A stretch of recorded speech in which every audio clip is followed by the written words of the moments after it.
जालंधर में prime minister Modi की rally चल रही है। सीधे चलते हैं, आपको याद होगा उस विवाद के बाद ये पहली बार उनकी रैली हो रही है। चलती है, दिल्ली से एक परिवार चलाता है, संविधान के आधार पर वो राज्य सरकारें नहीं चलती है।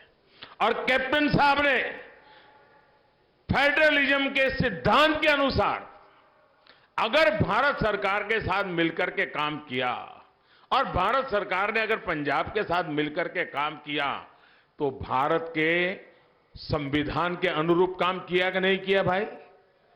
किया कि नहीं किया? हमने संविधान का आदर किया कि नहीं किया? हमने फेडरलिज्म का आदर किया कि नहीं किया? यहां कांग्रेस के नेता आकर के कहते थे कि कैप्टन साहब हमारी नहीं सुनते थे। भारत सरकार और कैप्टन साहब की सरकार मिलकर के पंजाब को आगे बढ़ाना चाहती थी। ये रोड़े अटकाते थे और जब रोड़े अटकाने की उनकी ताकत इतनी बढ़ गई कि आखिर उन्होंने कैप्टन साहब को ही विदा कर दिया। भाइयों बहनों, हम पंजाब के लिए सरकार किसी की भी हो, हम फेडरल स्ट्रक्चर में विश्वास करते हैं। हिंदुस्तान के हर राज्य का भला करना ये भारत सरकार का दायित्व है।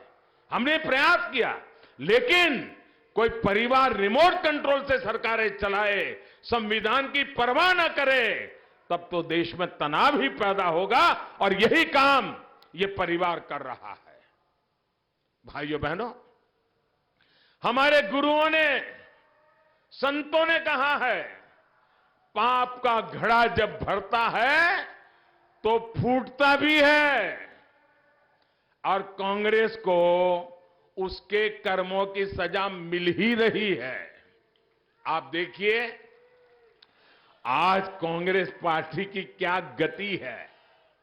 आज उनकी अपनी ही पार्टी बिखर रही है। कांग्रेस के ही लोग अपने नेताओं की सारी पोल पट्टी खोल रहे हैं। मैं आपसे जानना चाहता हूं, आपस में लड़ रहे लोग पंजाब को स्थिर सरकार दे पाएंगे क्या? पूरी ताकत से जवाब दीजिए। स्थिर सरकार दे पाएंगे क्या? पंजाब का भला कर पाएंगे क्या? पंजाब के सपने पूरे कर पाएंगे क्या? अपनी कुर्सी बचाने में जुटे ये लोग पंजाब का विकास कर पाएंगे क्या? साथियों, आजादी के बाद इतने दशकों में पंजाब के पास कम ही विकल्प रहे। हम जब अकाली दल के साथ थे, और आज अकाली दल का एक दूसरा रूप ढींडसा साहब के नेतृत्व में हमारे साथ आज भी है। हम जब अकाली दल के साथ थे तो उन्हें बड़ा भाई मानकर हमेशा हमने अपनी छोटी भूमिका को स्वीकार किया था। दिल में सिर्फ एक ही बात थी, जिस बात में पंजाब का भला होगा वही करेंगे। एक समय ऐसा था, अकाली दल के पास पूर्ण बहुमत नहीं था। भाजपा के लोगों के समर्थन के बिना अकाली की सरकार नहीं चल सकती थी। और उस स्थिति में कुदरती न्याय तो ये कहता था कि डिप्टी सीएम बीजेपी का बनना चाहिए था। मेरा साथी मनोरंजन कालिया डिप्टी सीएम बनने के हकदार थे, लेकिन उस समय भी हमारे साथ अन्याय हुआ। बादल साहब ने अपने बेटे को ही डिप्टी सीएम बना दिया।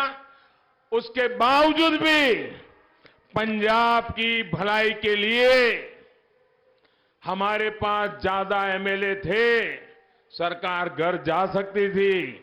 हमने वो पाप नहीं किया, क्योंकि हमारे दिल में सिर्फ और सिर्फ पंजाब का उज्जवल भविष्य है। पंजाब का भला हो, पंजाबियों का भला हो, पंजाबियत अमर रहे, इसके लिए हमने अपने राजनीतिक हकों को भी दरकिनार करके पंजाब की चिंता की है। भाइयों बहनों, लेकिन पहली बार बीजेपी सबसे बड़े और भरोसेमंद विकल्प के रूप में, एक सही विकल्प के रूप में आज पंजाब के सामने आई है।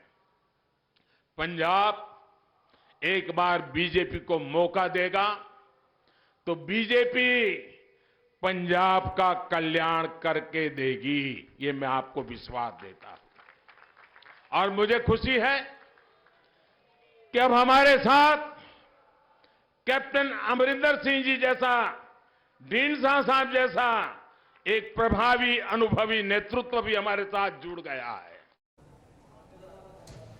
परवाह देश की, सोमवार से शुक्रवार रात 10 बजे TV9 भारतवर्ष पर।